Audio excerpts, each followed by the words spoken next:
Well, welcome to the Matt Mosley Show on this Thursday, on this gorgeous Thursday.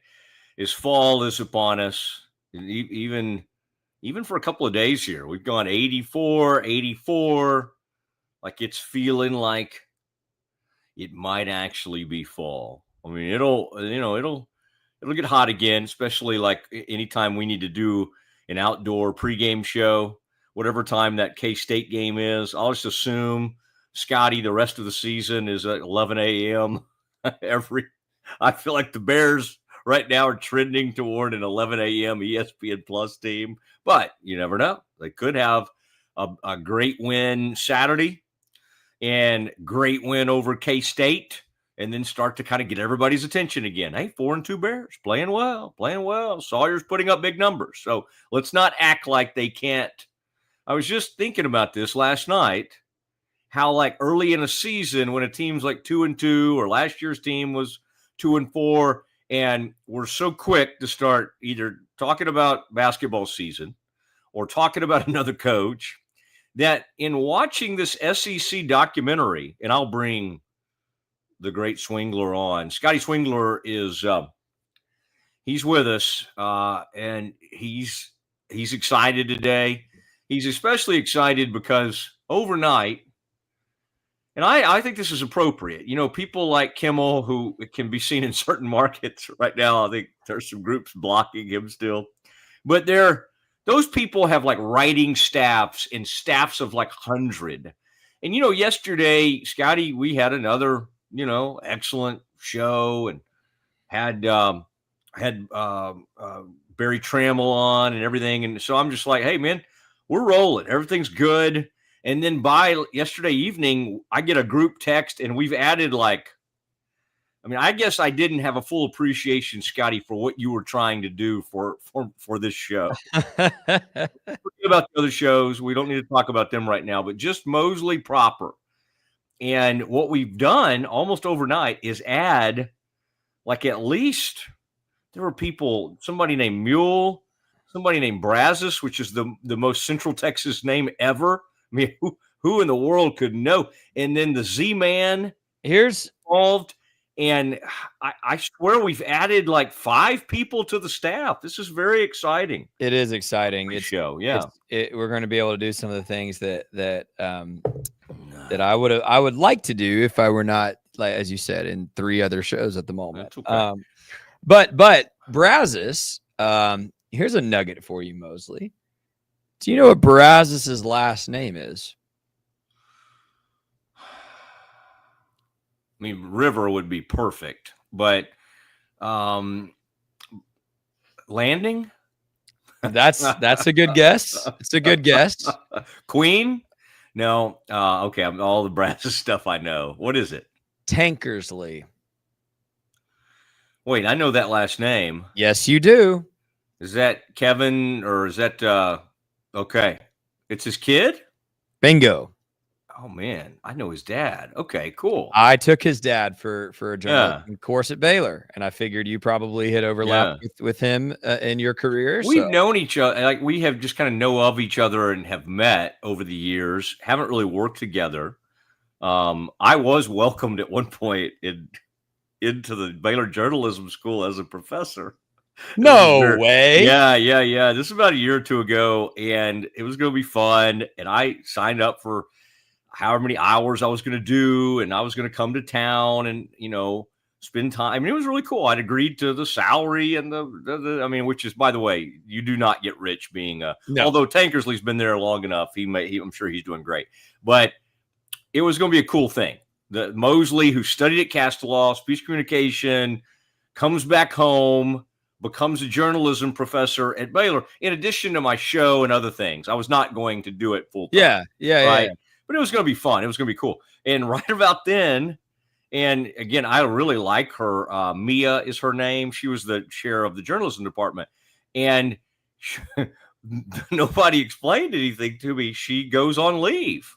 She takes a leave. This is fine. People go on leave, right? Well, when I called to say, hey, who do I talk to now? Like, when do I report? I've got all these syllabi. It's time for Mosley to report for his Baylor, and even the kids at Baylor seemingly had heard and were kind of excited. Yeah. And somebody that used to be a Spanish professor, I think her name was like something Blackwell, and she was a Spanish professor when I was a Baylor student. She became the interim dean, or the interim, not dean, but the interim chair. And so when I reached out to her, she was like, "I don't know anything about this." Like they just like totally just pulled back on the deal. But did you sign a deal? Well, we had agreed, and I'd emailed, and we worked on the course and what it would look like. I don't know if there'd been like a formal signing. It was just all agreed upon kind of thing. Man. Well, and yeah, the thing vanished. But I really wanted to give back to my alma mater. So the cool thing is, I now sit on the board for Kirk Wakefield's S3 program. Oh, good. The Baylor Sports Management, Marketing, all sales, S3. In fact, I just heard from him. I owe him something. They're always asking me to fill things out. And of course, I don't do it. I know that shocks you, Scotty, but that's a cool program. And who is that? Kirk, Lane, Wakefield, the Wakefield father and son rolled that program out, and it's become a really popular program in the Baylor Business School. So I am on that board. But as far as being paid to be a professor at Baylor, literally they just like, sorry, we don't know. Well, we don't know who. She's gone. She's on leave. Sorry. Well, communication major, journalism minor here. I will just say, I took sports writing at Baylor with the one and only legendary Maxie Parrish, who retired a couple years ago. That was incredible. I'm very thankful for the experience. But I got to say, I'm not blowing smoke up your butt, Mosley, because I work with you. If Matt Mosley was teaching sports writing or anything in that vein, oh my goodness, I would jump on it. I would encourage Castelaw to reconsider and make the call, because I think that would be very valuable. Yeah, I think that would be a very valuable course. Yeah. It was an odd deal, but who knows? And now my old writing buddy, Douglas Pills, is over there kind of over the Lariat people and all of that. So I do have some good folks over there. Tankersley has done a great job for years. Well, that's interesting. And what a name, being part of the Baylor faculty, growing up in Waco, and they named their kid Brazos. Now that is awesome. Brazos. Okay, well that makes sense, because today I was on that text message asking Corey, the owner and founder and all of that of Rogue. I was asking Corey, like, who's the 254 and who's the 310? I was trying to piece this together. So it turns out that the Brazos would be the 254. It's Mosley. It's Scotty. We got a lot to get to. We've had a lot of good, interesting breaking news this week, and a lot of it's involved Oklahoma. I really do appreciate, Scotty, as I start the show today in the home studio, that the moment I started, somebody started, a weed eater or whatever, or a edger. They got it going right outside the house. I always appreciate that, just people that work with me. So if you hear a little something in the background, that's all it is. Okay. I am doing this from the home studio. Scotty has told me he enjoys me being in the Rogue Studios, beautiful Rogue Studios. And I may do more of that. In fact, Saturday, I will be with Baylor in Stillwater. I will be in a studio in Waco. And so that'll be great. And Faith, Scotty, and I will hole up, and we will do some pregame activities, and then we'll race over to watch the game as Baylor and Oklahoma State get it on. Scotty, before I get into this Micah Parsons, and we've got at about 35 after, we'll get into Campus Confidential, because I'm sure you have a lot to bounce off of me today in that regard. But I mean, there's just so much. There's so many things that are occurring. And one thing that grabbed my attention today is I finally took a little line, because a little peek at, I wonder what people are saying. Like, I wonder how Vegas is viewing the firing of Gundy, what it means to Baylor going on the road, And I would say this, even Scotty, in bad times for OSU, and I'm talking about even like last season or the season before, they were okay. The season before that, they were kind of bad. Like there's almost no way in the past that Baylor would be favored on the road at OSU. There might have been a year or two under Briles when they got really good, but even think about that. One of their greatest seasons, they ran into trouble out there in Stillwater circa 2014. It was extremely cold. I was doing TV. A young Scotty probably made that trip. It was, but that was a tough loss. And Scotty, it was 2013, and I was there. 2014 was the year Baylor almost made the playoff. 2013, the year before, OSU was really good. Baylor was about to be number one in the country, right? If they'd beaten OSU. Baylor walked into Stillwater that weekend in 2013. That was my junior year at Baylor, ranked number 3 in the nation, rolling, absolutely obliterating everybody going into that game. And College Game Day was in Stillwater. It was the first time Baylor had ever been featured on College Game Day as one of the teams. The first College Game Day in Waco would come the following season, but 2013, I was one of 3 Baylor Bears on the front row of College Game Day. I have photographic evidence of this. And then I was in the front row, right by the fields, right by the goal line where Bryce Petty stumbled to a funny fall on the 1-yard line. And I said, you can blame the loss on me, Matt. I looked at my friends and said, well, at least we'll run it in on the next play. And on the next play, Shock Linwood coughed the football up. Oklahoma State ran it back 99 yards for a touchdown. And though that was in the first quarter, the game was over. Baylor got steamrolled. And yes, it was like 13 degrees and miserably cold. And I was out in that parking lot late that night doing Fox Sports Southwest. And in the Toasty studio would have been Gary Reasons, former Giants linebacker, Pat Jones, former Oklahoma State coach. That's who I used to do TV with. That's how long it was. Like Gundy's career obviously had already started because that started in 2005. This was, as Scotty just said, 2013. And I was doing TV with the former OSU coach, Pat Jones. And Scotty, I laughed yesterday. I might have brought this up, but I had to laugh because I had crossed my mind recently. I wonder how Pat Jones is doing. Like, he's very old. I wonder if Pat's doing okay physically and everything. He would have to be in his late 70s, early 80s or whatever. And sure enough, I just happened to Google, and it was like the Pat Jones show. He's still doing a radio show in Oklahoma. If you looked up Pat Jones, the former Oklahoma State coach, I guarantee you he's at least like 78, maybe even in his early 80s. And he's still doing a daily radio show. That's what I love about it, man. Those guys like Switzer, they're still just rolling. But my whole point for this, Scotty, is that like there was never a scenario, even in those years when Baylor was number 3 in the country. I bet maybe they were favored by 1. I bet they weren't even favored in that game. Like year after year, OSU was really good. And so you had to respect, especially playing at their place. Like it was an enormous deal when Baylor beat them in Stillwater. In fact, I don't think RG3 ever did.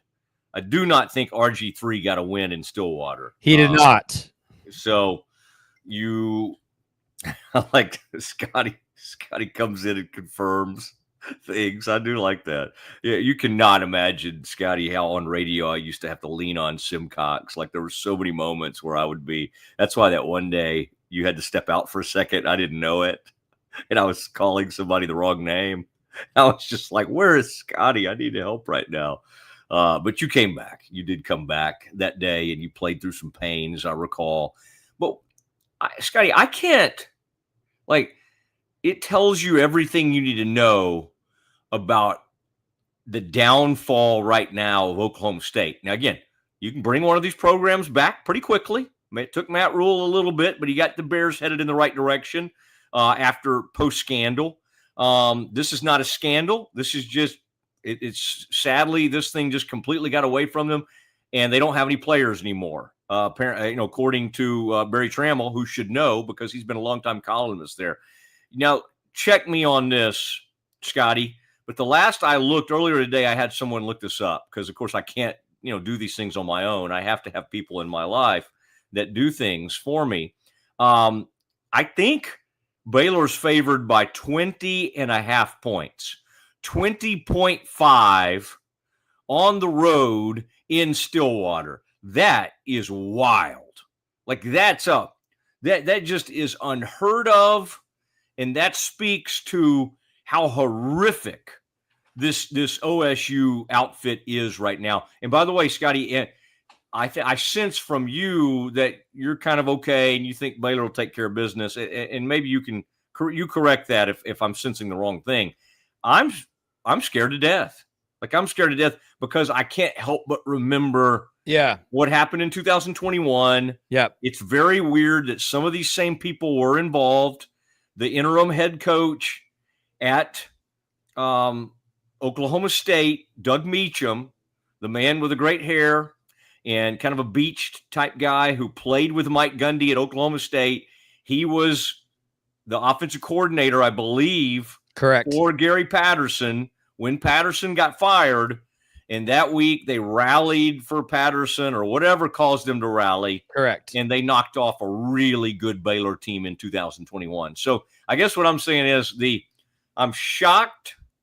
And again, it just reinforces how I don't think, Scotty, you and I can have a true feel for how horrible this program is right now because we have too much respect for it.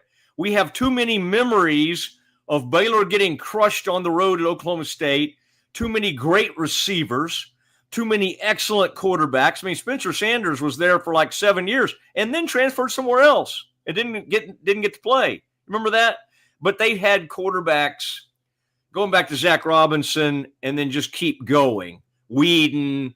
I mean, it was Mason Rudolph. Mason Rudolph over and over and over again. Not the greatest, but good, solid quarterbacking and brilliant receivers. Even the guys who didn't make it in the NFL. I mean, first-round picks, you had Dez. You had the guy who went to the Jaguars who was so good. You had guys with the last name Woods who were so incredible over the years. And then you had even that Presley kid. I can't remember and where he ended up. Running backs. I mean, I just watched Justice Hill make the best play in the Monday Night Football game this past Monday for the Baltimore Ravens. Jalen Warren is still in the league. Ollie Gordon, Chuba Hubbard. Like Gundy was taking offensive skill players and putting them in the league at a crazy pace. But to address your point about the state of the program, I expect Baylor to cover. I would be, I think, disappointed if Baylor doesn't cover as bad as this team has been this season. And I will say, if there is anything that frightens me, it is that kind of dead cat bounce thing where the head coach gets fired and suddenly the team comes out and plays with their hair on fire. Like, I think that could happen. But I just think the talent disparity between because that's why Gundy got fired, right, Matt? It's not because he forgot how to coach offense. It's not because he can't develop Ollie Gordon into a proficient NFL running back literally last season. It's because he was not doing well acquiring talent in the current era. So the issue is not Gundy the schemer, Gundy the coach. The issue is Gundy the talent acquirer.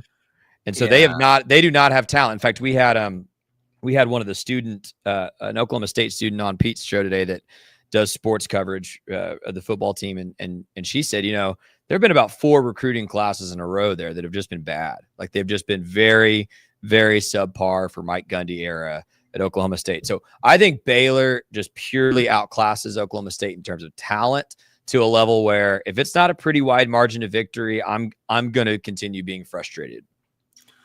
Given some of our activities at Baylor over the years, I think we probably ought to avoid dead cat bounce. I think we ought to just outlaw that phrase. I just saw Mike Craven or whatever, the guy from Dave Campbell's use it yesterday. I've always used it the wounded tiger theory for this, but the dead cat bounce, I did see that yesterday, and so apparently that's still. It's honestly, I've heard a lot of things. That's not really one I heard over the years, and so somebody decided to bring that back yesterday. But Baylor does have some history with some not totally taking care of the cats. We're very nice to bears, and in fact, we'd like to get the live mascots back on. Back to the stadium and everything. The one thing I'll say about Oklahoma State that you got to love, now they've turned their basketball program has been kind of a joke recently. So that's a problem for them. But from a football standpoint, this is a loyal group. And I don't know who they think they'll be showing up to either celebrate Gundy. Like maybe the thought is that they kind of circle up around these players. I don't know what's going to drive this fan base, but I kind of think they'll show up. I just think they're kind of wired. This is not a UCLA type fan base. This is a fan base that kind of tends to show up no matter the situation. Now, maybe Tulsa was a bridge too far. Somebody said something interesting in my mentions after I posted one of those shorts from our Barry Trammell interview yesterday, and they said like that Oklahoma State should have been able to beat Tulsa based on facilities alone. And it got me thinking, isn't it funny that there are still people, Scotty, that think like facilities are what drives these kids. Like if you think, and not that it's not helpful and not that those things aren't beautiful and wonderful. I don't think Baylor would be like, oh, let's not, I wish we hadn't have done I wish we hadn't have taken the 15 million from Budge. Well, but secretly, I will say this, like if you had a private, and I haven't tried to do this with Mac, but if you said now, if you could have put that 15 million lead gift toward the indoor, whatever, the development center, which again is beautiful, or had that 15 million for last year's transfer portal class, what would you have preferred? And the answer would probably be both. I'm glad we did this facility, but I think the days of these huge pushes for, think about the lead gift from the McLean family on McLean Stadium was probably in the neighborhood of about $65 million. The lead gift on the Foster Pavilion, now that I'm thinking, wasn't that $100 million? And it might have gone to some other things as well, but I think the Fosters gave an enormous amount. But anyway, it just made me think, Scotty, this thought of like, oh, facilities. Oklahoma State should have better facilities than this team, and so they should be better. It's cold, hard cash. Like here's the deal. Like the Baylor, the Christian environment, all the things Baylor has to offer, I'm not saying those things can't be helpful in recruiting. I don't think you stop talking about that. But it's a bottom line deal for most of these recruiting talks. And it is absolutely, Dave Aranda talks about we don't want these relationships to be transactional. I'm sorry, man, but when these parents are coming in, there's a kid who I'm watching, and he's going to end up at SMU, and he's a running back. And he's a kid that just hasn't, I'm watching some of these inner city kids that really can't, they don't have a car to drive to school, and the coaches have to go pick them up, and they have to take them everywhere, and that's okay. That's been a story from the beginning of time. That those families now, like if these kids are like incredible running back or whatever, they're suddenly being offered. They're offered $50,000 to even show up at a campus. That's happening at places like A&M in Texas. You want my kid to come to campus? We've already committed to this other place. We'll come, but now we're going to need $50,000. You say, Matt, you can't be serious. I'm absolutely serious. I'm watching it happen.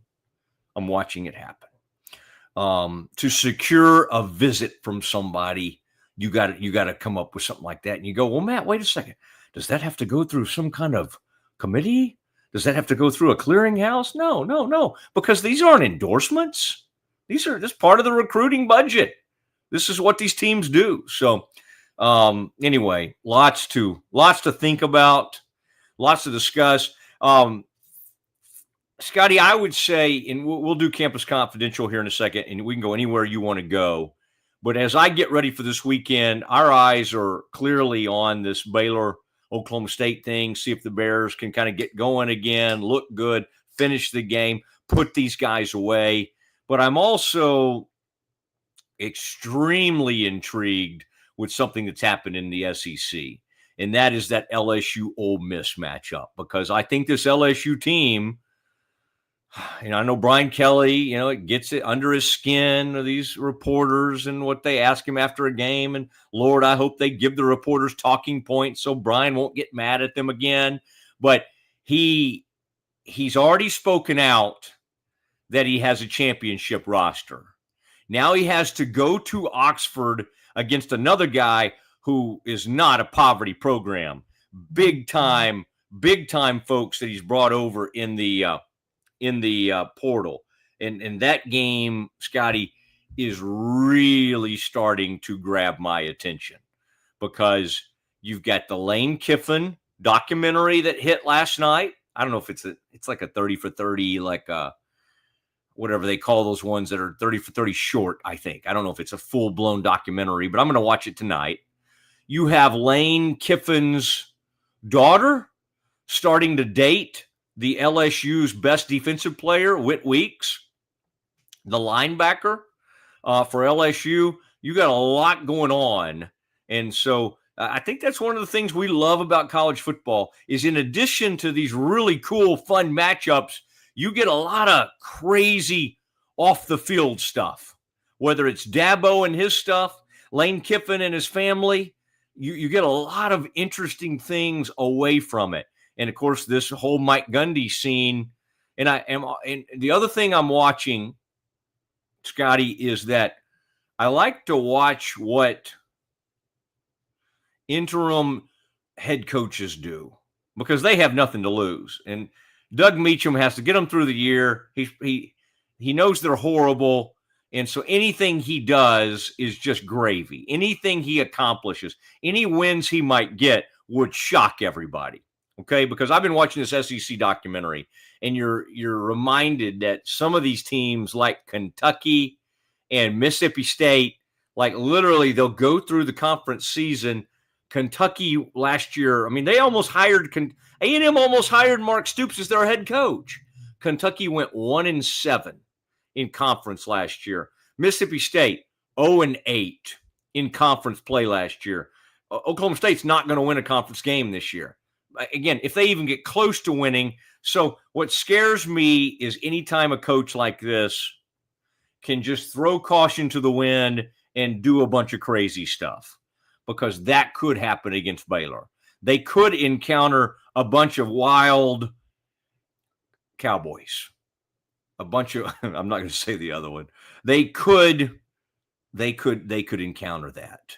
And what made me kind of laugh, and what also scared me, is what Meacham said in his first press conference. And in fact, Scotty, I meant to send it to you.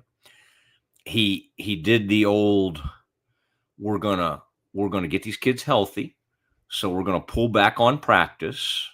We're gonna and we're going to have fun in his own little subtle way. Not that he's against Gundy. They played together. They've been friends for a long, long time. They have great trust in each other. Doug Meacham, interim head coach at Oklahoma State. But what that means, and I've seen other coaches do it.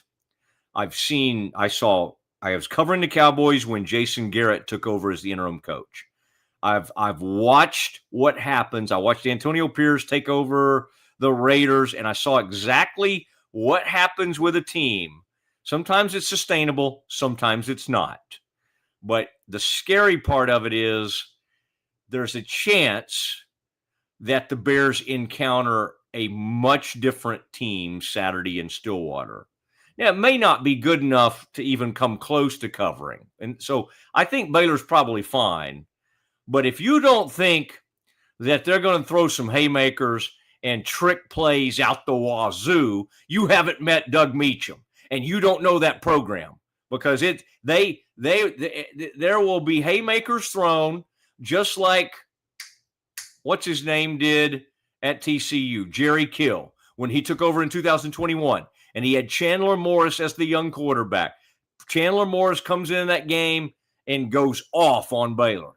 Where was Chandler Morris even a year later? Well, he won the TCU job, got hurt. Max Duggan enters the picture, and the rest is history. TCU played for a national championship. Yes, that happened. That actually happened. I know it seems crazy. It wasn't even that long ago. That the year after, it still is one that. I mean, Scotty, we don't even talk enough about that. That is insane. That program seemingly bottomed out, got the legend fired, and turned on a dime and went and played for a national championship. We can try to, because it's TCU, belittle that, make fun of them for getting beat 65-7. We can do all that. But what happened that next year was one of the more amazing things in the history of college athletics. I mean, I think we have to kind of admit that. All right, Scotty, let's do some Campus Confidential. Let's do that next.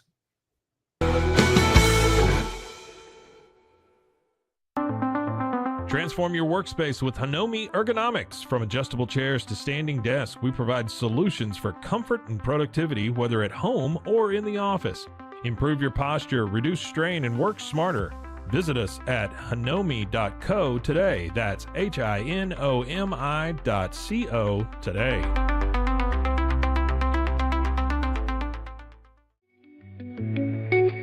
Unlock a world of convenience with Mosley Box, your one-stop solution for personalized subscription boxes delivered right to your door. Each box is tailored to your tastes. Experience the joy of surprises. Subscribe today at mullybox.com. That's MULLYBOX.com.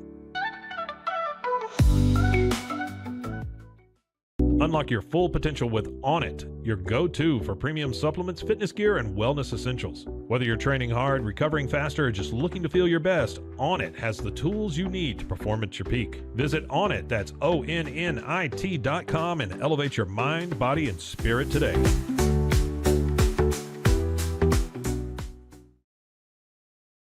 At Rolls-Rolla, we don't just sell wallpaper, we create cohesive, cozy spaces. Our deep understanding of design means every pattern, color, and texture is carefully chosen to complement your home. Plus, we use advanced technology and water-based inks for vibrant, eco-friendly prints, ensuring a healthier environment. Visit rollsrolla.com to transform your space today. That's ROLLSROLLA.com today.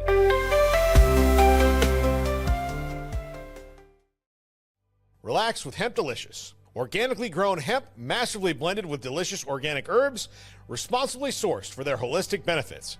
Each sip offers calming, antioxidant-rich wellness. Brewed just for you. Sip the calm with Hemp Delicious. Find your blend at hempdelicious.com.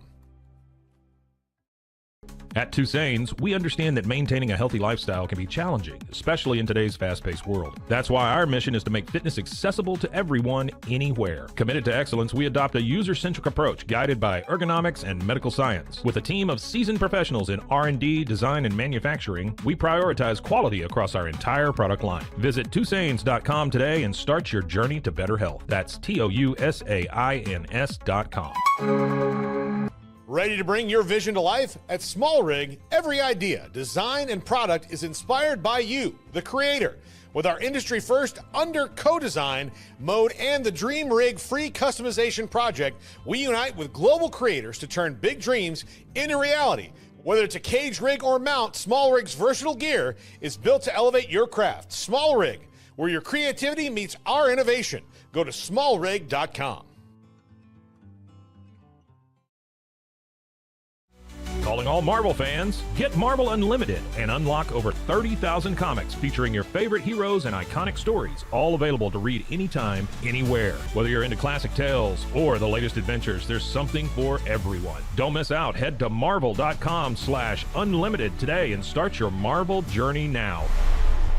When Central National Bank decided to partner with Baylor women's basketball, we didn't know exactly what that partnership would look like. What brings you into the bank today? For the last couple of months, I've been noticing a charge on my account, and I would like to block it. I see. So you have a charge, Yes? and you'd like to block it? Yes. I think you should take the charge. What? Yeah, I definitely think you should take the charge. I don't think you understand. Sometimes you just have to take one for the team. Is there a manager available? We love that Coach Colin is all about the team. Once we get the vocabulary down, the sky's the limit. Central National Bank, proud partner of Baylor Athletics and Baylor women's basketball. I have Mac Rhodes, director of Baylor Athletics, on the phone. Mac, can you tell Peggy why she should take the charge? Of course she should take the charge. Wait, are you at the bank again? And who is Peggy? It is the Matt Mosley Show. Always great to have Central National Bank, those incredible commercials. We're going to do more with them. In fact, we'll have Brian Fonville on soon and visit with Brian a little bit. And maybe we'll even have some of the actors. He can maybe introduce us some of the actors from those commercials that have really grabbed everyone's attention in Central Texas, I should say. But I love that bank, and 2 locations in Waco, got one in Temple and one in Austin, and it's incredible stuff. So I was looking, I thought we had some breaking news, but it was news we don't want. It was news. It was like news. Okay, we break in for major sports news here. The good news, Scotty, is like people. Even during our last break, people were getting back like, hey, can I come on tomorrow? Can I come on? So we'll have Bill Jones, longtime CBS 11 Cowboys reporter, TV anchor. He does all the preseason play-by-play for the Cowboys, and he's a longtime friend. He's also, Scotty, a guy that if you had a couple of high school things you wanted to bounce, he's a huge South Lake Carroll guy. They're number one in the maybe number one in the state, certainly the Dallas-Fort Worth area right now, because Duncanville got knocked off by Waxahachie recently, maybe last Friday night. I've got a game I'm going to go to tonight, Lake Highlands at Pierce, and I know, Scotty, you're keeping one eye on your alma mater, China Spring, to see how they're doing. But you'll like Bill a lot, and feel free. In fact, high school recruiting kind of stuff, like if there's anybody, he's also a huge OU guy. He's a huge Sooner. You think he might have thoughts on Gundy, Mateer? You think he keeps up with all Liberty Christian up there? Oh, now that's interesting. I would have to warn him on that to make sure, but he might have a. Oh, wait, are you talking about the one where Jason Witten is? Yeah. Oh, he would know that. He would know that group. Yeah. That's where my eyes are in terms of DFW high school football for a few reasons. All right. What I haven't figured out about that kid is like he must have at some point been at Second Baptist or somewhere in Houston. Yep. I don't know. Yeah, those folks were not pleased about how all that went down. But again, he's a young man. So listen, I'm gonna let this thing play out. I will not blame a family or a kid for wanting to go play high school football under a Hall of Fame NFL player. Period. I resonate with that. That makes sense to me. Makes a lot of sense to me. By the way, he will probably be the starter next year at Baylor as a true freshman. I think I'd like if I were gonna have a slogan like attached to you or like a thought bubble, it would be I resonate with that. That would be your new not we're gonna dream about it. Thank you. You kind of eliminated that from our conversations. I appreciate it. That one was that one kind of all kept catching me by surprise. Scotty, it is time. So we'll have that tomorrow. And then we had our buddy Kevin Stevenson, who was with Ascension, and We are so thankful for Ascension Providence and him leading us to them. Obviously, we're gonna start having segments with him soon. Kevin has a big thing coming up, so we'll throw him on. I had a call with Ascension this week. We're gonna start paying our dues with them too. Letting them come. So we have to pay our own sponsors. Well, we're gonna let them come talk. How much do I owe them? We're gonna let them come talk to us about what's going on, and that's good. Get them over here. Get the doctor. In fact, can they give me a prescription to some of those shots? What are those injections? Weight loss stuff? Do you think they could help with that? I'm going to get them on. Mosley. Come on, Mosley. I'm going to get them on and ask. Diet, exercise, and sleep, baby. Come on. I do the first two of those. I don't sleep. I know you don't sleep. Can I reveal that I have received some Mosley texts this week at like 12:20 a.m. I hope they're very affirming. And I've been asleep praising you. I have been asleep during those texts. I will say. Okay. It is time for something we like to call Campus Confidential, sponsored by whoever wants it. All right, we're putting it out to the highest bidder. That's right. All right, there's one group that they're thinking about some things. Okay. And we have the Schmaltz's trivia contest. We'll do that today around 2:30, right around the 2:30. Okay. We'll do Schmaltz's trivia. And the way you do this, because people would call in or text in, you can, if you'll subscribe via YouTube, you can then comment during the live show. And so we'll have a winner that way. And then we'll share it with folks and all of that. We just got to get people conditioned, because Scotty, I used to have them calling me. Like there may be a time in our future where we do take some callers. I think we ought to wait on that. I think we ought to wait till I even figure out how to turn on my laptop. But no, we'll be doing things like that in the future. Scotty, what do you have for us today in everybody's favorite segment, Campus Confidential? Well, wherever you look, we knew that regardless of the results on the field, the story this season at North Carolina was going to be one to watch. Bill Belichick, Jordan Hudson, everything going on there.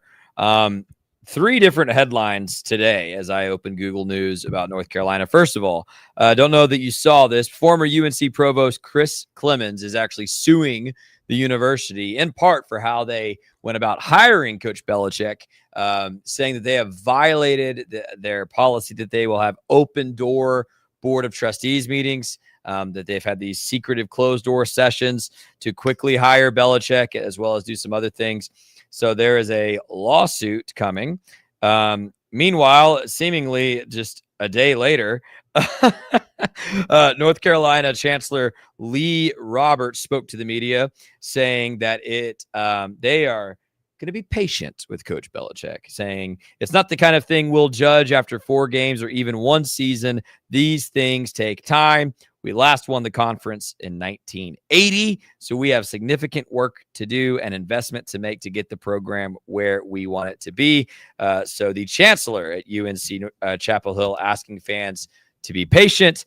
And as if that wasn't enough press for the week, Urban Meyer, national championship head coach at both Florida and Ohio State, obviously one of the best coaches of the last few decades, on an episode of his podcast, The Triple Option with Mark Ingram and Rob Stone, said that he watched some UNC tape this week.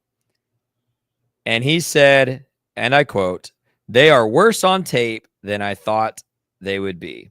He went on to say, "It's a train wreck. I don't think it ends well. It's a train wreck. I don't think it ends well." That is Urban Meyer. Yeah, just like his NFL coaching career. That's right. That's right. Either. His NFL journey didn't end well, and Belichick's college journey isn't looking like it will end well. This is his way of reinforcing that, this is my domain. I mean, love him, hate him. A lot of people hate him. I guess Ohio State people still love him. But he is one of the greatest college coaches of all time. Yes. He was horrible. as an NFL head coach and flamed out within 2 seasons, and in the seediest of ways. Now, Scotty, one thing that you did not bring up about UNC, which I honestly thought you would almost lead with, and I wish we could I think we need to. This story made me laugh because I believe UNC is getting ready to play Clemson. And there was a time when it was considered, like that was going to be a big game. Clemson, playoff team last year, UNC with Bill Belichick. This could be a really interesting ACC game. So what they did, and I guess this is games at UNC, I think, they booked Ludacris to do a pregame concert. This game now is an 11 a.m. game that almost no one will really watch.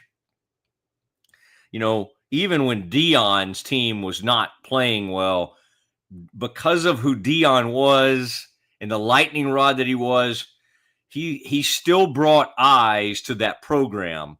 Belichick he has such a lack of charisma that even I think people thought his presence on the sideline would make this a huge story. Now it's a big story just by how horrible they are. But Scotty, the great Ludacris himself, agrees to show up and do a pregame concert for a game that nobody is paying attention to anymore. And I say that, is that this weekend? Is UNC Clemson? Is that right? Or is that coming up? Whenever. But, I think that's in a week. I don't think it's this weekend. Okay. But that story makes me laugh. I think Ludacris is going to have to. I think Clemson has a bye. Okay. Yeah. But here's what's so funny about that too, Matt. And I don't mean to be Mr. PR relations guy, but I have a question. Who are you trying to draw to that game by having Ludacris perform? Because I'm going to be honest. My generation, that's kind of a big deal. Current college students, I don't know how many of them listen to give a rip about Ludacris. I'm getting a very bizarre look from the Gen Z in the room. Would you show up to a football game if Ludacris was there? Oh, the one Gen Z in the room says she'd show up to the football game if Ludacris was there. I'm not sure that's the majority opinion, though. I'd be interested in a poll of how many UNC Chapel Hill students are really fired up about Ludacris. It's kind of like when Baylor books that D tier country band to play before the game, and nobody knows who they are. I was mad I didn't get to go see that group. Those guys were what were they called? I was making up. I don't know. I was curious, and I'm sad that I didn't get to see those guys perform. And this is probably what we'll want to send to the Z-Man, because I think this is probably the most important thing I'll say today. I think, Scotty, that no matter what generation it is, Gen Z, I'm Gen X, you're millennial. I think that there was especially around the Olympics, there are certain people that transcend any generation. And so what happened is these networks, NBC, whatever network you want to throw out, they decided that anything they could do with Snoop Dogg was such a huge deal. And he was such an easy sell for a 30-year period of people. Certainly Gen X, because he's one of us. Okay. He's in our generation.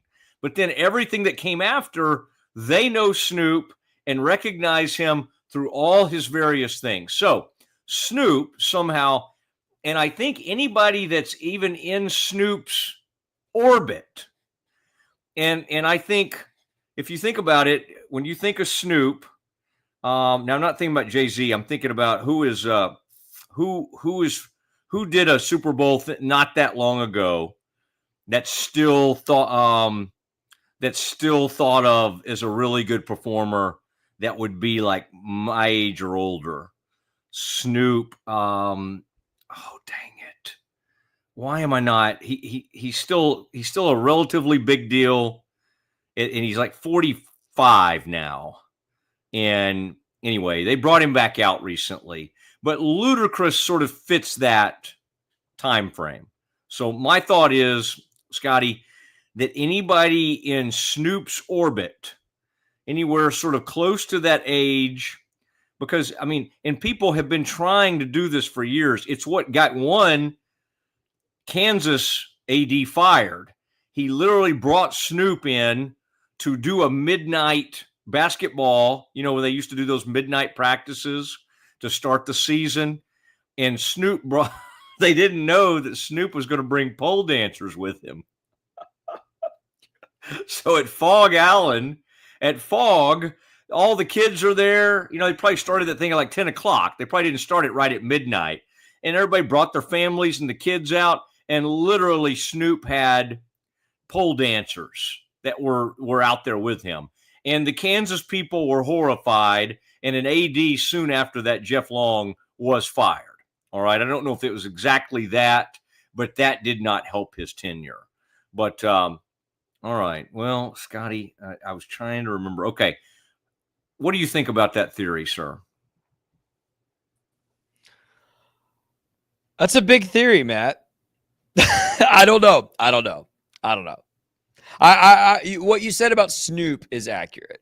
Snoop is one of those American cultural centerpieces that kind of transcends. He's an icon. Yeah. He has become 100%. He has become the symbol for something. Like it used to be the symbol for, smoking marijuana. And yet somehow he is palatable, for all, Republicans, Democrats.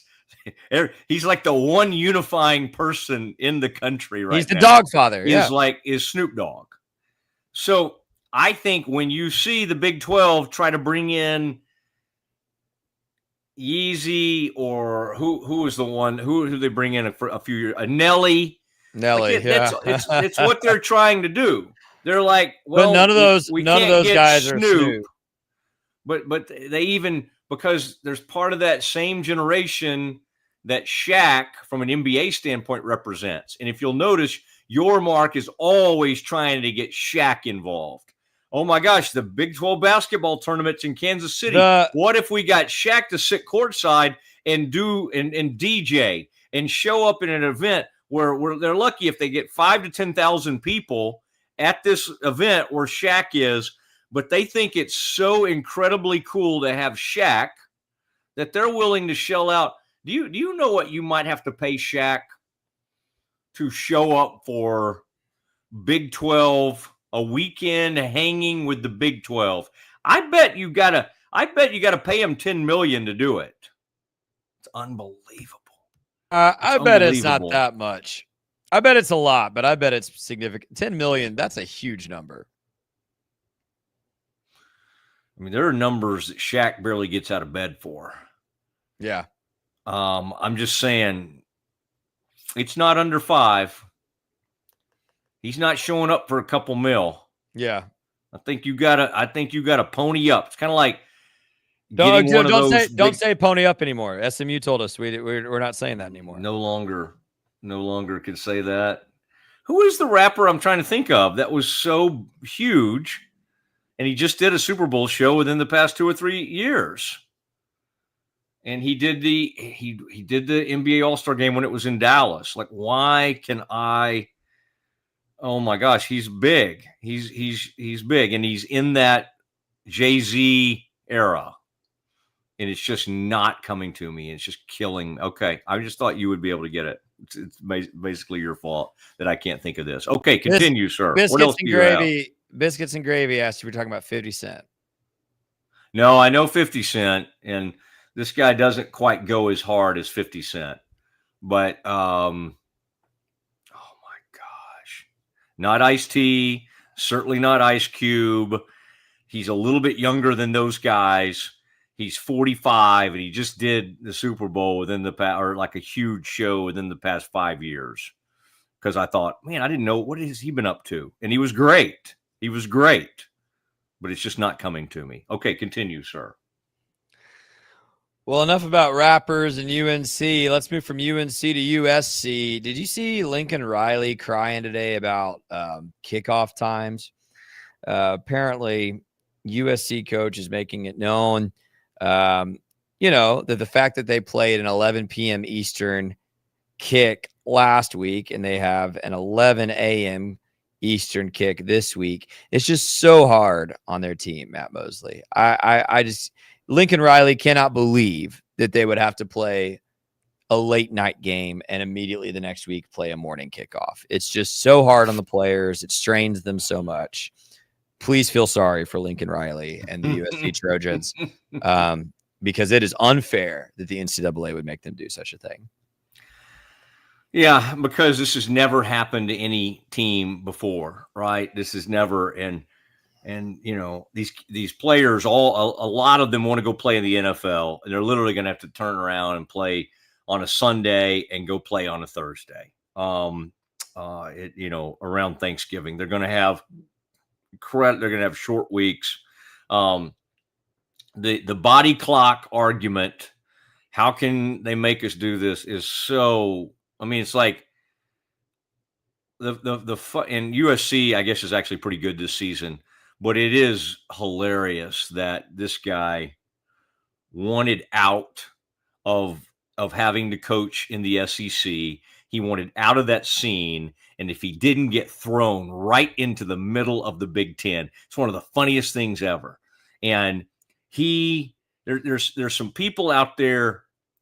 There's some college coaches that are always looking to whine about something. He's one of them. I mean, he was the I called him like the minister of like sportsmanship or something like that, because at the end of that Baylor game, Baylor desperately they thought for a tiebreaker for to win the conference or whatever, they might need a certain thing or might need a certain score or something, and so they lined up and kicked a field goal against Oklahoma at the end of that game. Is that same game we brought up the other day where they brought Spencer Rattler back in a game that Caleb Williams was playing, right? And he was so mad and thought that was so bad on Dave Aranda. But there are just certain coaches that more than almost any, and Brian Kelly does a little bit of this at LSU, I got to say, there are just certain coaches who love playing the victim. And Lincoln Riley might need to come to the head of the table on that. I wonder if Jimbo Fisher at Texas A&M falls into that camp when he was there. I feel like he did a little bit. Whining about stuff? Oh, yeah.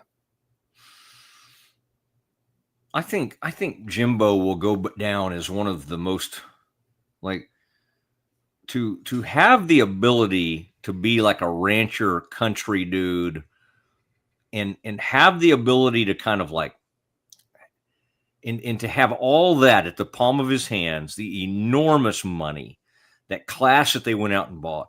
You talk about, and again, he'll be wealthy for generations to come. I mean, his buyout was whatever, $75 million.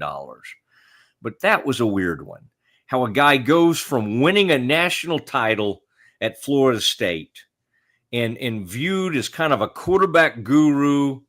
And people, they don't want to say it now, but when A&M got him, people thought that was a great hire. A lot of people thought, man, maybe he had gotten they were at Florida State, thrilled with that hire. But they thought, man, this is an incredible hire. Now, the extension they did with him, I think everybody would agree, that was one of the dumbest things anybody could have ever done. And they're like, a couple of ADs removed from that guy now. That was horrific. But, wow. Man, they weren't the only ones who wanted Jimbo, by the way. They weren't. You don't think at one point that LSU wasn't interested in Jimbo, given his. I mean, they in fact they had a They had an AD there that knew about him and knew. I mean, it's just unbelievable how they whiffed on that. And they've gone to a guy. Elko's fine. And maybe the good thing about Elko is he's kind of like RC. Like, he doesn't have a great personality. He's fine. He's a real kind of dumpy looking guy. Like, he's not like Kiffin. Like, even Brian Kelly is a fit Midwestern type of hard A. He's got some stuff. He's got some Saban-esque qualities about him. Kiffin is the hoodie wearing, all the off the field stuff guy. Elko wears that hoodie, and it's not a flattering thing. And again, I love hoodies too, but I know what I wear that's going to make me, look really bad. And Elko doesn't care. Elko's like, I think I'm going to waddle out here in this hoodie with just this huge rock gut. And there's something to be respected about that. Like Gary Patterson didn't care that we all made fun of him. Now, Gary has thinned up now. I almost sent that to you, by the way. I thought it'd be good for Campus Confidential. It just came to me, Scotty, so I'll bring it up now. Really cool scene out there at TCU to see that whole place go nuts for Gary Patterson. And I know, Scotty, you were trained for years upon years to hate Gary Patterson. Did he have to have a towel girl out there for that? I mean, yeah. And by the way, you're on with me now. I do have a very good friendship with Gary. You need to watch that. But you can be yourself. I'm not telling you not to. But that outpouring, that was nice to see, because that was an ugly ending, kind of like the Gundy thing. He was out. They tried to let him coach out the season. He said no thanks. They fired him.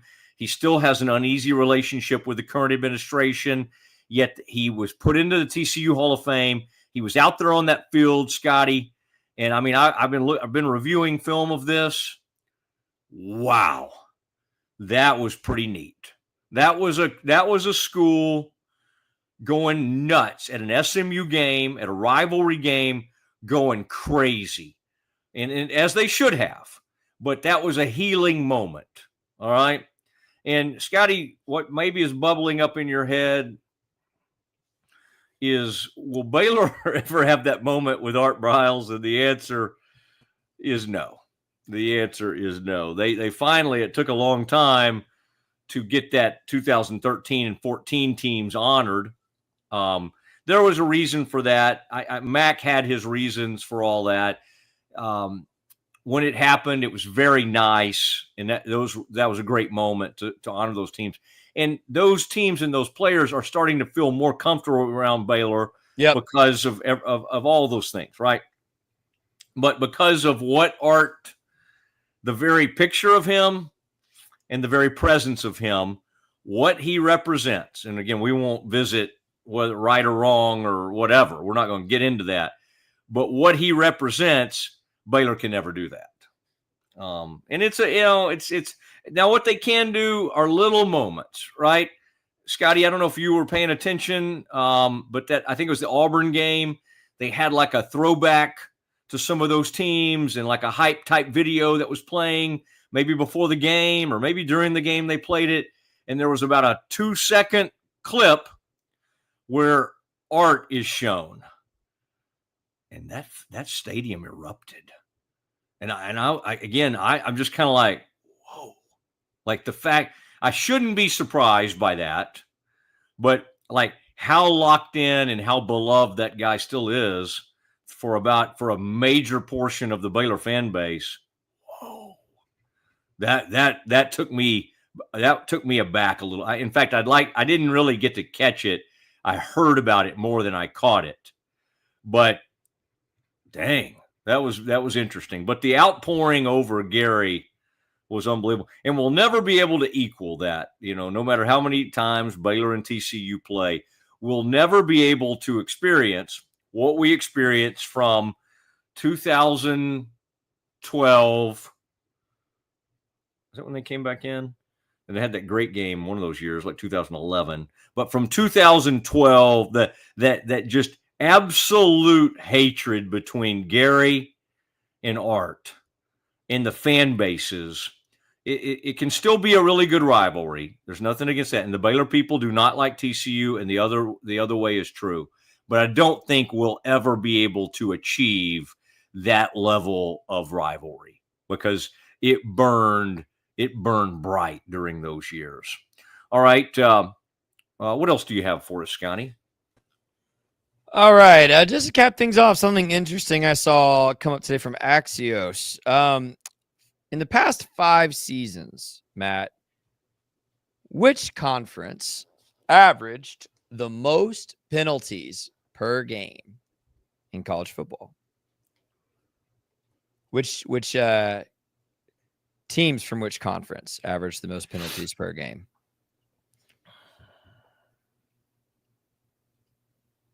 I'm going to say, since you're bringing this up, that's the Big 12.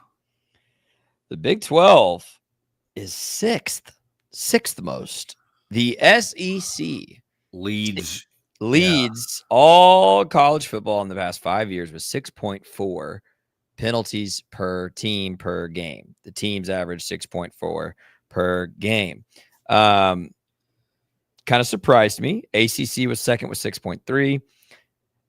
Big 12, the next Power 4 conference, with 5.9. Across all of college football, where'd this go? Oh, I just lost it. This is what happens. Here it is. Across all of college football, the average was 5.97 penalties per game. Can you guess the 3 teams that averaged less than 4 penalties? Only 3 teams averaged less than 4 penalties per game over the last 5 years. Can you guess who those 3 teams are?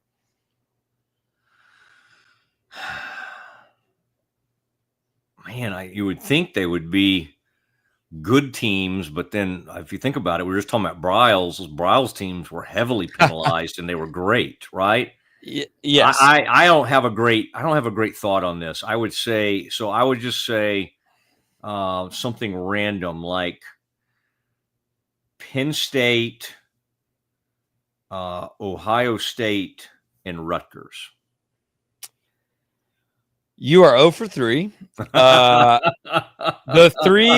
The three teams that average less than 4 penalties per game, 2 of them, when you think of discipline, Mosley, it is fitting. Academies. Yes, sir. Okay, so I'll say Navy and Army. Air Force and Army. Okay. Each averaged under 4 penalties per game. The other one, not a surprise based on how they play, Iowa averaged less than 4 penalties per game over the last 5 years. And when you don't ever throw like forward passes, you can't have a lot of holding penalties, right? There you go. Which school do you think averaged the most penalties per game over the last 5 years? They averaged almost 8 penalties per game over the last 5 years. They are 29 and 30 during that time. Most penalties. I'm going to say, golly, a real like Colorado or somebody like 29, 30.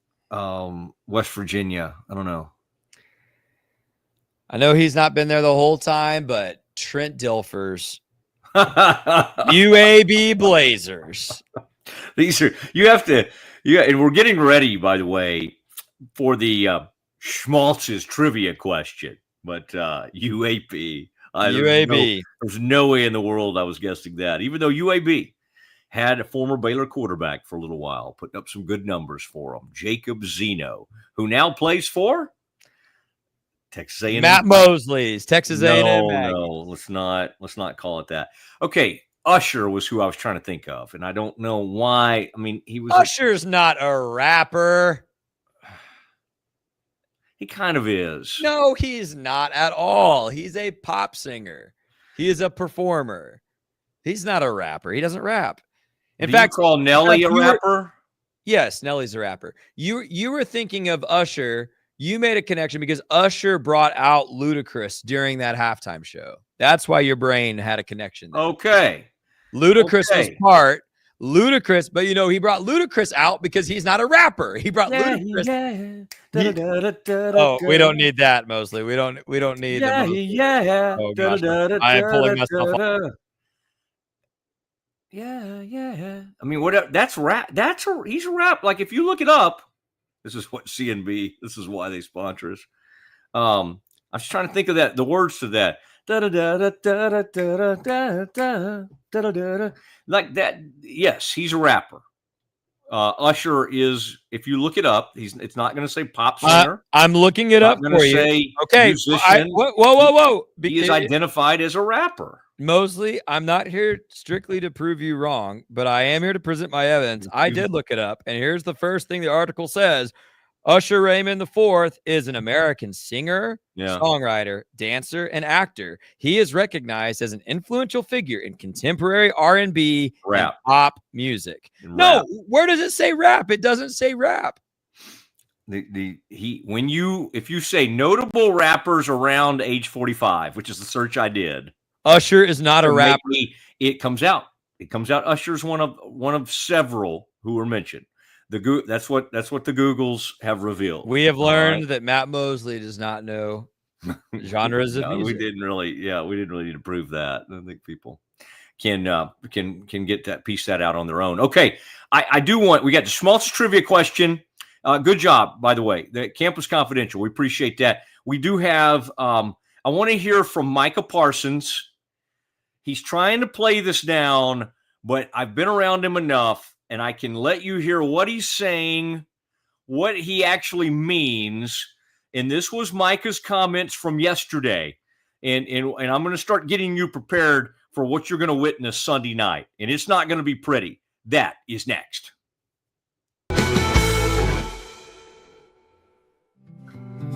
Are you ready to take control of your health? At 4U Health, we believe wellness and lab testing should be accessible, inclusive, and yes, fun. With our tech-powered at-home lab test, you save time and money while feeling your best. Say goodbye to long waits and office visits. Check your health on your own terms with 4U Health. Visit 4uhealth.com today and free yourself from traditional medicine. That's the number 4uhealth.com. Get ready for epic savings at Best Buy. Right now, you can save up to $700 on select Alienware and Dell gaming products. Perfect for leveling up your gaming experience. Plus, grab the latest Android Google Pixel at an unbeatable price. Don't miss these incredible deals. Shop now at bestbuy.com and upgrade your tech today.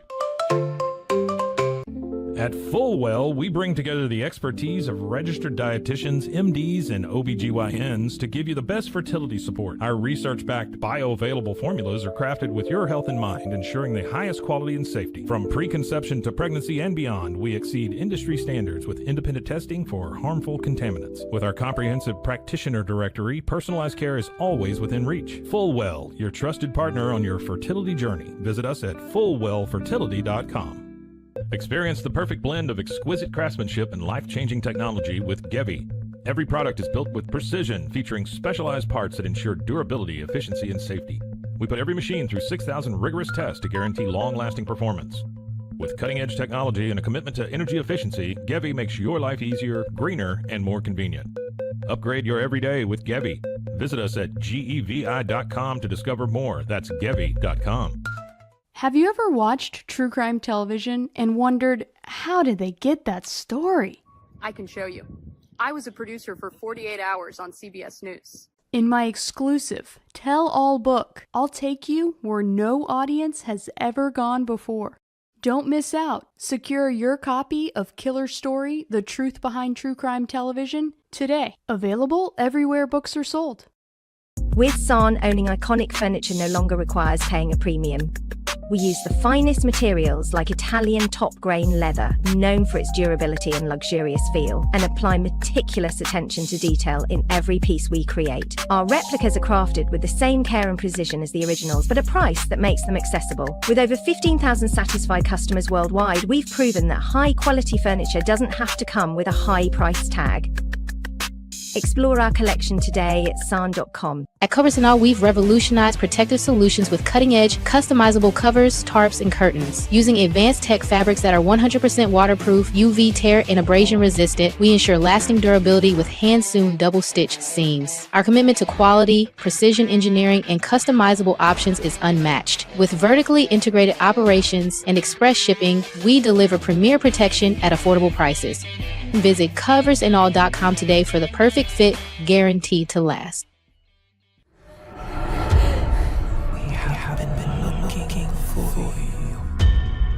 Wake up. Hellhound Country, available anywhere you get your podcasts. Protect your online privacy with NordVPN. Browse securely, access content from anywhere, and keep your data safe with military-grade encryption. Whether at home or on the go, NordVPN ensures your digital freedom. Stay secure. Download NordVPN today at nordvpn.com. That's NORDVPN.com. Football is back, and Underdog is the best place to make picks and win money all season long. Playing on Underdog is easy. Just pick whether your favorite players will go higher or lower on stats like touchdowns, receiving yards, interceptions, and more. Get your picks right, and you could win up to 5,000 times your cash. You can play with as little as $1. Download the app today and sign up with promo code Mosley to score $50 in bonus funds when you play your first $5. That's promo code MOSLEY. Millions of fans have already won billions making picks on Underdog. Will you be next? Underdog, make picks, win money. Must be 18 plus, 19 plus in Alabama and Nebraska, 19 plus in Colorado for some games, 21 plus in Arizona, Massachusetts, and Virginia, and present in a state where Underdog Fantasy operates. Terms apply. See assets.underdogfantasy.com/web/play-and-get-terms_DFS_HTML for details. Offer not valid in Maryland, Michigan, Ohio, and Pennsylvania. Concerned with your play? Call 1-800-GAMBLER or visit www.ncpgambling.org. In New York, call the 24/7 HOPE line at 1-877-8-HOPE-NY or text HOPE-NY. That's 467-369. Hey, welcome back, Mosley Show. Just so you know, that Underdog read isn't just an ad we run. That's real. I'm playing this week. Love it. It's a lot of fun. I wanted to show you what I'm picking this week. Some college football action here. That Baylor game's dicey. I like to sometimes pick Baylor players because I feel like I am most educated on what Baylor is going to do. But don't know Stillwater on the road, new head coach. Kind of one I wanted to stay away from. Here are some picks I felt very confident making. I picked Josh Hoover to go higher than 1.5 passing touchdowns. Dude is probably the best quarterback in the Big 12 right now through a few weeks of play. Playing Arizona State, Sawyer Robertson again threw 3 touchdowns against Arizona State. I think Hoover can get over 1.5. Haynes King, I've got. I'm predicting he gets a rushing touchdown. Dude has been a menace on the ground for Georgia Tech 2 seasons running. They are taking on Wake Forest, who is not exactly the most frightening opponent. Give me Haynes King to score a rushing touchdown. Fernando Mendoza, we talked about it yesterday. Heisman Trophy favorite, Indiana, on a roll. I think he'll have higher than 1.5 passing touchdowns in their matchup against Iowa. And then this one I missed on last week, but I'm going with it again. Devin Dampier needs a bounce-back game after getting the doors blown off by Texas Tech. They're at West Virginia. I think Dampier runs wild. I have him going higher than 53.5 rushing yards. Again, if you want to play Underdog with me, use that promo code Mosley. There it is. Come on now, computer. There it is. Promo code Mosley. And if you put $5 in and play with $5, they'll give you $50 in bonus funds to play with that promo code. You can play to your heart's content on Underdog. Now that we've talked about Underdog, it might be time for a little trivia, but I'm going to throw it back to Matt Mosley. Back in Mosley studio land. Thank you, Scotty, for that. And Underdog. I think I heard myself talking about Underdog there for a little bit. Scotty, that's good stuff. And Devin Dampier, your belief in this young man has to mean a lot to his family. And just to continue to go back to the well on that, even after the Texas Tech Red Raiders went in there and just kneecapped the Utes in a tough environment, in what looked like a tough environment. Those people get up early. They just don't seem to be the kind of people that sleep in. The Mormons and folks that are from Utah, they're not big sleep in people. All right. And they kind of get high on life. Now some of the people that attend Utah probably get high on some other things. But they're people that just, again, up at 4 a.m., for Fox Big Noon and Big Noon Kickoff and all that kind of stuff. Okay, Scotty, let's do this. Schmaltz's has long been my favorite sandwich shop. Nelson Rue ran that thing for all those years. He sold it recently. He's remained on as a consultant. And, I love these graphics. Let me take a peek at that. Ooh, Trivia Thursday. Is today Thursday? Okay, that works. Is that a picture of a sandwich? Yes. I think that's a schmaltz. I think that's a sourdough. Anyway, the bread is one of the key ingredients, but all the stuff on all the meats, the schmaltz is what I get. Have I been known to drive to Waco from Dallas? Yes. Yeah. Just because I'm needing that taste. I need certain things for those of us that went to Baylor that we still need, whether it be a gut pack, a schmaltz, something from Jasper's or Tony DeMaria's, just things that we crave in life. And those are some of the things for me. Scotty has the question, and here's the deal, Scotty.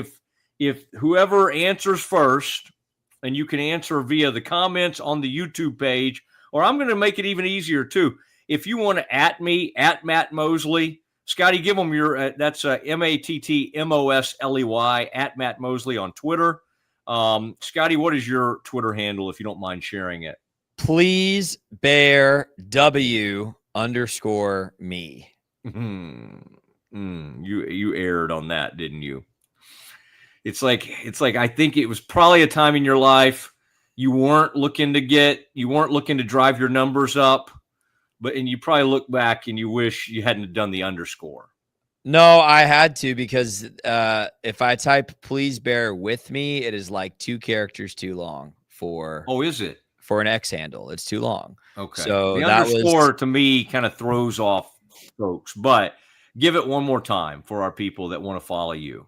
Please bear, as in Baylor Bear, BEAR, now I'm messing up. I didn't know we were going to do this there. I would have made a graphic. It's please bear W, the letter, underscore me. I'll try to warn you next time I ask for something completely out of the realm, like for you to give your Twitter handle. I'll try to give you like a week or two's notice on that. Thank you. I appreciate that. Okay. Scotty and I will be holding up to watch the Baylor game in Waco together. Not in Stillwater, but in Waco.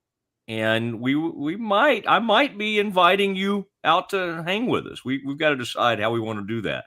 But Scotty, go ahead and deliver us. And if you get 2 free sandwiches if you get this correct, and then we'll sort out how to get those to you. We may need basically you just come downtown and we'll find a way to get those to you and go to that location. Or you can go to Valley Mills if you want, but that's going to be the easiest way for us to give you your 2 free sandwiches, are to come meet us downtown over kind of by the Alico building. All right, Scotty, what is our first Schmaltz's trivia question? What do you have for us? It's Trivia Thursday, and we're going to talk about Micah Parsons after this. So I have a question for you. Since 2021, 4 NFL players have more sacks than Micah Parsons. I'm asking someone in the live chat or on Twitter to name all 4. Do not Google this. Have some integrity, folks. I know Schmaltz's is a really tempting prize. Who are the 4 NFL players since 2021 that have more sacks than Micah Parsons? Now, how do we do this on YouTube, Matt? Do we just sit here and wait?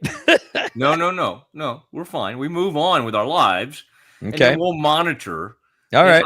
And I've always thought if you care enough to win, get the Google and get the, I mean, yes, I would prefer it. But I would say this one is harder than a lot of the Baylor ones I've thrown out in the past. I do like this one, though.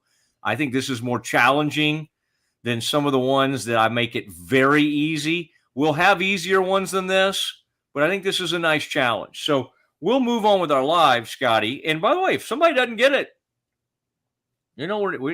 Scotty, you and I will use the coupon. Yeah. That's right. Yeah. but we want somebody to win. And if you have to Google to win, I'm not going to hold it against you. I will. You can make your peace. I on will. that. Okay, Scotty will not forgive you, but I will. So do it in the comments or reach out to us via Twitter. Mine is at Matt, MattMosley, and then we'll reach out to you, get some information from you via the comments, and we'll find a way to get you some sandwiches. I knew how to do this for years on radio. How we do this on YouTube, Scotty, is beyond me, but I'm trying to figure this out.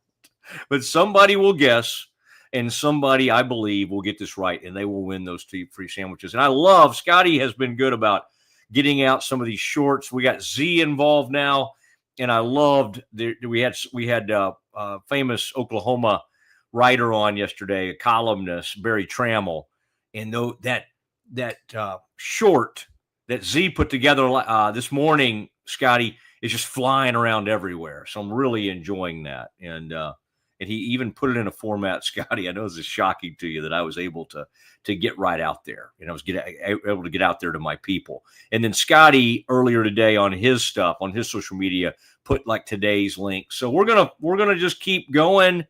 We love it. I love sometimes, some days I'll see how many people viewed the show. Some of you are viewing it later. That's fine. Come one, come all, come Facebook. And then this team of, all these staffers we've added, Scotty. We got the Mr. Mule, MHUL. He's posting some things to all the platforms. Z's doing stuff. We got Brazos Tankersley doing some stuff. He's doing major stuff, putting shorts together. And I hope I'm not missing anybody. Scotty, as always, but we've just added so many players. Scotty has lots of things on his plate. But still, this is a huge part of Scotty's day, is the 1 to 3, and that will remain so. But we've tried to take just a couple things off Scotty's plate, and so he can go to more concerts. He could go see more punk bands that no one knows. I'm sure that, I bet that's a popular band that you went to see. Hold on, I was trying to get my 360 camera to follow me right over here, Scotty, because people wanted to see the pictures back there. You see the Masters, and then you see that's Arnold Palmer going right over the Swilken Burn. And tomorrow, the Ryder Cup begins, and this will be a Ryder Cup safe space. We'll talk about it. It's happening in America. It's Bethpage Black. Scotty has already informed me he's not much of a golf guy. That's okay. I'm enough of a golf guy for both of us. And we've even had somebody say they will come on live with us from Bethpage Black. And so we'll see if we want to tap into that. A longtime Baylor guy who's actually over there covering it for the Dallas Morning News, of all things. So we may tap into that. We'll just see. But the Ryder Cup is going to be very, very exciting over these next few days. Now, Scotty, we need to talk about Micah. And Micah Parsons did a podcast, and then yesterday he met with the Packers media. And while he's trying to play down his whole situation with the Cowboys and coming back, I think it means everything to him. I do think he feels disrespected in some ways. You go, well, Matt, he's making $47 million a year with the Packers. Well, he still got traded from the place that drafted him and the place that he thought he would retire. And he thought he was headed toward being one of those Ring of Honor types, like a DeMarcus Ware type, a Leroy Jordan, a Chuck Halley, a Bob Lilly. And the numbers completely back that up, that he was going to go down as one of the all-time greats. And then the divide happened with Jerry. What is about to happen, Scotty Swingler, and as I speak today, Scotty, let's timestamp this. This is about 1 hour and 29 minutes in today's YouTube Classic. God, these things hurt. This is what is about to happen Sunday night at AT&T Stadium. 129.07. I've seen some of these. I've seen homecomings. I've seen people almost too hyped up to come back. I like when I was covering the Rangers a lot. Ian Kinsler came back when he was with the Tigers. Nelly was with either the Twins or the Orioles, maybe the Orioles. I remember Chris Davis coming back when he was with the Orioles. I just remember some of them tried too hard, and it was almost the moment was too big. You remember Luka. We have evidence of this very, very recently in the tribute video to Luka, the tears before he played, and then, of course, he went out and he put it on the Dallas Mavericks. And he went crazy, and he did Luka things. Now, there'll be no tribute video, and I think that's probably appropriate given how kind of fake and weird and strange that would be after this sort of acrimonious ending to this relationship. Jerry will say nice things. Micah will say, I think, somewhat nice things. And everybody will be able to kind of move on with their lives. But, Scotty, let me tell you what's about to happen as we get closer to Sunday night. This is going to look way, way more like the Luka thing in terms of this is a man on fire. This is a man who felt disrespected and clowned upon by Jerry and Steven. They, in their words, thought they had a deal done with him. He thought they did an end around on him. They put him in a deal, and they basically tried to make him look like that he wasn't wise enough about what they were doing, that he had agreed upon a deal that he didn't think he had agreed to. And so it took an agent getting involved, and it took them firing back at Jerry finally and getting him traded. It's and maybe someday all these draft picks will show up, and it'll be it'll be viewed as like a good trade or something. Right now, and it's a joke to bring it up as a Herschel Walker thing, because that ended up getting them so many players, and that turned the franchise around, and that was incredible. This thing will never get close to what the Herschel Walker trade did. But what it offers Micah, and you don't always get this in sports, is an immediate opportunity, and we'll play a little bit of Micah in a minute. But the thing is, Micah gets to line up against the Cowboys offensive line that's going to be missing its starting right guard. They've had their center banged up. They got all kinds of issues, and he is about to let loose. And this has the potential. And listen, I've covered a lot of embarrassing Cowboys losses. In fact, that loss in Chicago was extremely embarrassing. But what Micah Parsons is about to do Sunday night could be one of the more embarrassing nights in the history of the Dallas Cowboys regular season games. And I think Jerry, after this game, I think he will talk. I think he will have that stricken look on his face. And I am setting the over-under on sacks at 3. Give me the over. Give me the over. Because I think what Mike is going to be doing and what Green Bay is going to be doing as well is, and I think they're Hafley is their defensive coordinator. They know what this means to him. He's going to have a suite at AT&T Stadium just packed full with his relatives and his friends, and he's about to put on a show. And so there's going to be 2 or 3 things that happen. He's going to put up huge sack total. Green Bay's going to run up the score. The only thing that'll keep him from just getting like a ton of sacks is that he'll probably be taken out of the game midway through the third quarter. The Packers are favored to win this game by 6.5 or 7. That's embarrassing enough. What is about to happen is the Packers are going to win this game 38-14.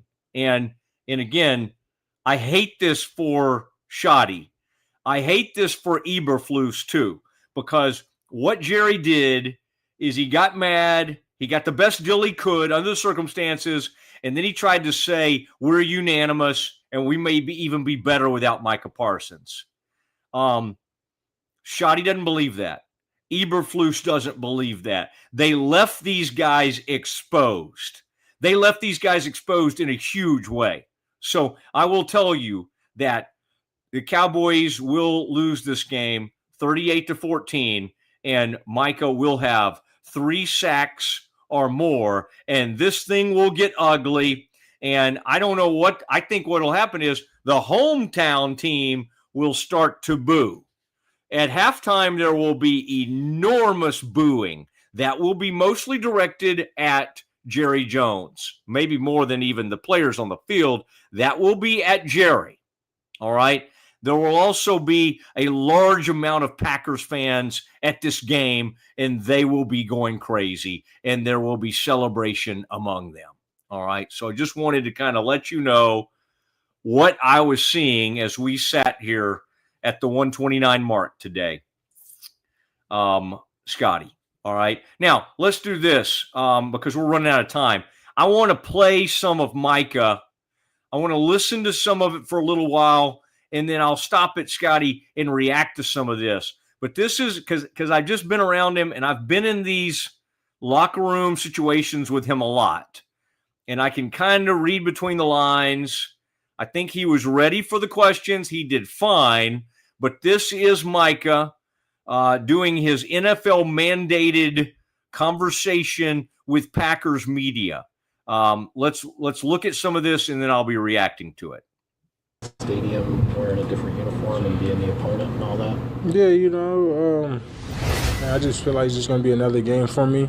Obviously got a lot of ties there, but, I think the atmosphere is going to be great. I kind of know what a Packer-Green Bay game looks like, and I know the fan base is going to be pretty rowdy. So I'm just excited for a competitive matchup on Sunday Night Prime Football, Do you feel like there's added fuel going into Sunday at all?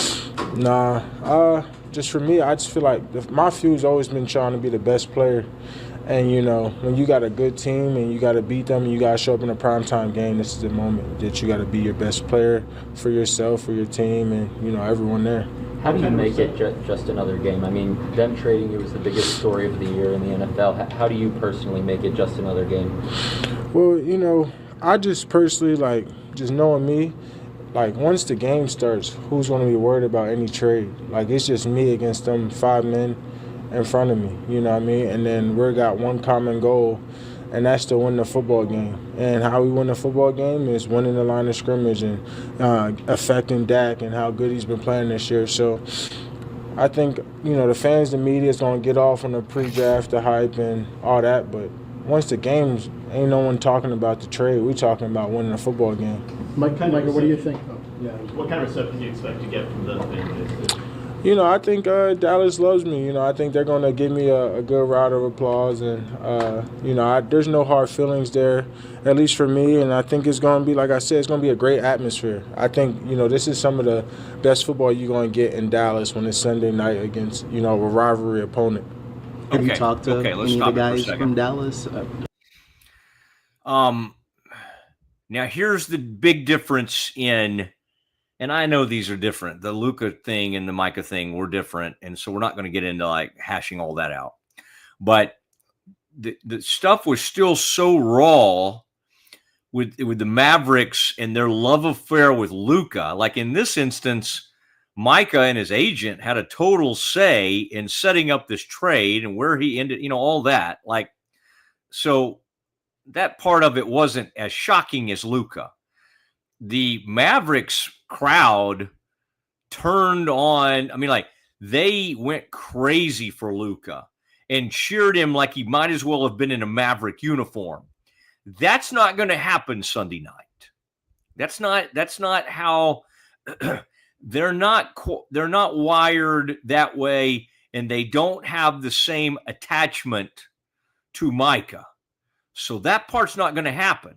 Now, what he's right about is, I think at some point, if they get a chance to, they'll give him a nice hand. There's no reason. It'd be stupid to boo him. And what is as childish as he acted at times, this really was about Jerry screwing this thing up and not getting the deal done more than anything Micah did. Now, what I do think is going to happen, Scotty, is I think there'll be if you like pro wrestling, this is a good night for you, because I think after that first sack, Lord, hey, heaven forbid, if this O-line and this scheme, and they get that ball out quick and don't give him a sack the whole night. Now, he'll get plenty of pressures. He'll get some hits. Now, that would be a big surprise to me. But let's say he does get a sack. Now, he'll probably do that same thing where he kind of, the lion, I guess, is kind of his thing, where he kind of gets down on his feet and hands and almost has kind of an animal type celebration. Okay, some of that will take place. But I think after sacks, I do think there's going to be some weirdness in that stadium. I think he's going to try to do something kind of to the crowd, and I think the crowd will react in some way. I don't know if that's going to be like huge cheers or some booing at Jerry. Like, I don't exactly know how that'll manifest itself, but it's going to be a scene. And where he's wrong is, hey, once we start up, nobody's thinking about that. No, we all are. We all are, including Dad. I mean, like, there'll be some big moments in this game. It's going to be fun. It's going to be fun.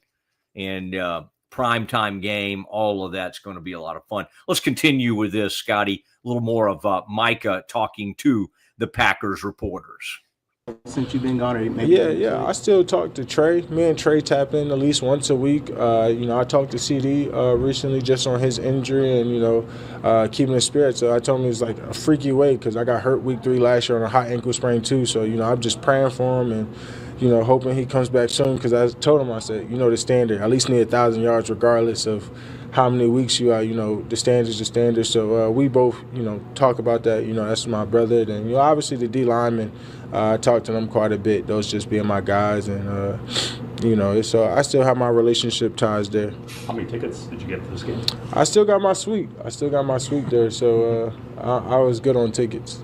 If there was any fuel for this game, how much just motivation has this group been trying to find from that week 3 loss against the Browns? I think at the end of the day, it's about resetting and rebuilding. The Bears game is what it is. Like, we can't go back and turn the corner on that page, but we got a good chance to go into a bye with a win, and it's the utmost importance that we come in dialed in, focused, doing all the little things to make sure we don't give away another game. Having a lead like that in the fourth quarter and end up losing that game the way we did, that's painful. So what we got to do is just relock in and win this one. So you couldn't get a refund on your suite? Nah, no refunds. You booked it for the whole year? Yeah, no refunds. How many people will you have there, do you think? How many people will you have in the suite, do you think? The suite's going to be packed out for sure. Forever. And trust me, I got a big suite. So, have you ever actually set foot in the visitors' locker room in that stadium before? Nah, never. Well, honestly, no, I don't think so. Honestly, nah. Okay, I was just curious. How much can you use your knowledge of their offense and their offensive line to your guys' advantage this week? Well, I think it gives me an advantage because, like I said, I know how these guys play. I know how they want to play. I know the identity that they wanted to create. And so I just got to use that to my advantage. It's funny because, I spent all training camp helping these guys and guiding, teaching them how to block me and just things like that. So it's just going to be a fun matchup. I know he's not going to text me this week, but he might hit me up after the game, and that's just to me, he's like a little brother to me, and he know that, and there's not anything I won't help him on. So just going to compete against him live, I think he's going to, he's just as anticipated as me. Out of curiosity, did you and Kenny Clark ever have a chance to talk, or did you guys ever reach out at all? Yeah, I had reached out to him just on the suite, see if he wanted to trade, things like that, and just hope this isn't disrespectful to you or anything, But I reached out to him though, for sure. Have you and Jerry Jones communicated at all since you got here? Nah. I mean, I never even heard from Jerry Jones himself when I even got traded. I found out through my agent. I haven't talked to Jerry Jones since OTAs. So, it's just one of those things. How much differently have the Cowboys looked offensively since Coach Schottenheimer took over? these first 3 weeks, and how much are they going to miss CD in this game? Well, I think anybody who don't got a CD Lamb don't know what it's like to not have a CD Lamb more than us, and we dealt with that last year. So I think the offense is completely different without CD Lamb.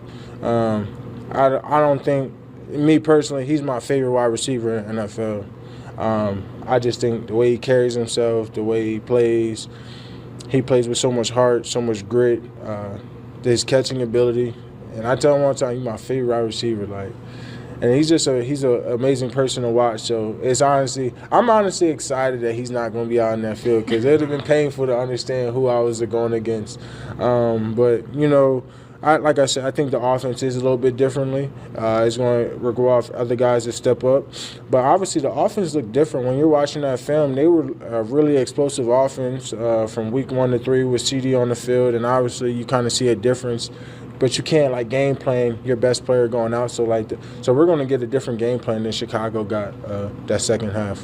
What do you like about rushing over centers and guards? Well, to me, I just feel like it's not just the centers and guards. I just feel like we're creating matchups, and I feel like I'm the best player against all of them. It don't matter left, right, left guard, right guard. Some guys, I think their numbers drop at different positions, but. All right, that was good, Scotty. Thank you. That was that was good to have Micah today and be able to react to some of that. And I can't help but think when I watch him and listen to him, again, maybe they're going to have all these first-round picks over the next 2 years, and who knows? Maybe that's the basis of something. It's not going to help this season. And Kenny Clark's now hurt. The thought that this defensive tackle was going to help the run defense so much. People aren't running against the Cowboys because it's so easy to throw against them. And as we close today, Scotty, I would just say I look at him and I feel a little bit sad for him, because it's you hear him talk about his teammates, he loved those guys. It's just, in negotiations, business is business, all of that, and he ends up getting enormous money. But all the people he had been with and hung out with in the first 4 years of his career and been teammates with and gone through all these tough things with, just immediately it all comes to an end.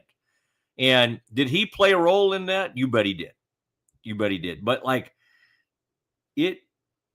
it's very rare, and it seems pretty dumb to take your best player and trade him in his prime. I mean, your 26-year-old, 25 or 26-year-old flat out best player who's going to be great for at least another 4 or 5 years. It's pretty rare. We see it occasionally happen in the NBA where teams decide to kind of, for whatever reason, acquire a bunch of picks and trade a superstar, or a superstar ask his way out. I guess he eventually did, but he only did so because Jerry, in a sense, embarrassed him. And that embarrassment is going to manifest itself in a really, really long night for the Cowboys Sunday night. And the Mosley Show and the Rogue Media Network will be out there to account for it and be right in the middle of it. Tomorrow, Scotty, we've got Bill Jones. We do the landing. Always love at the end. We like to honor the Brazos landing. Please. What do you have for us? Before we do the landing, I've got fantastic news, Matt. We had a winner. We asked a Smoltz's Trivia Thursday question. A very tough one. We asked, since 2021, 4 players have more sacks than Micah Parsons. Name all 4. And while we were showing that Micah Parsons footage, we had the correct answer. YouTube account Biscuits and Gravy got it right. Myles Garrett, TJ Watt, Trey Hendrickson, and Nick Bosa are the 4 NFL players with more sacks since 2021 than Micah Parsons. You can email me if you want to arrange a quick pickup of those coupons. I meant to put my email on here, but I did not. It's just Scotty with a Y at roguemedianetwork.com. Mr. Biscuits and Gravy, would love to know your real first name. Then I could address you by that. We can work out that pickup, or I see him. Look, he's celebrating here. Yay, Biscuits and Gravy. Email me, Scotty@roguemedianetwork.com. I'll get you those Smallchus coupons, or let me know when you can come by the Alico building, and we'll get that to you. So thanks for playing. Surprised you didn't just grill him about the Google thing. Hey, you said, Matt, you gave permission, so it's all good. Tell a friend about the Mosley Show. It's one of the fastest growing YouTube shows in the country. I don't know if Michael Irvin launched a recent YouTube show, but I don't even know if it almost seems like a once a week type deal. This is steady. Every day at 1:00. And then we just take it. We take it till 3. Bill Jones is going to be with us tomorrow, big time Cowboys TV anchor and Cowboys reporter, and he'll help us get ready for the whole Micah thing. He's also huge Oklahoma Sooners guy, and so we may get him to talk about. He knows Hawkins because Michael Hawkins is from the Dallas area, I believe, who's stepping in to play quarterback for the Sooners. So that'll be good.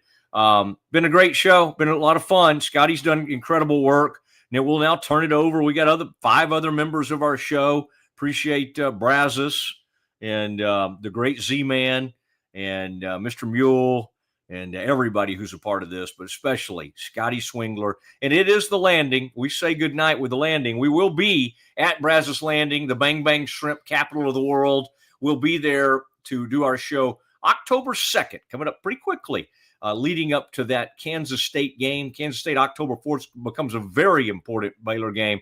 And in fact, that game will be, it'll be on ESPN Plus until you gotta win your way off ESPN Plus, by the way. Okay. I'm sorry. I can't even say it with a straight face. Oh, dang it. What's today? Friday? I think Tuesday we'll have Tim Brando on from Fox. So that'll be good. So lots of stuff to look forward to. Tremendous work by Scotty. It's the Mosley Show. The Ryder Cup is tomorrow. I'm not even going to sleep tonight. We'll see you tomorrow. Good night, everybody.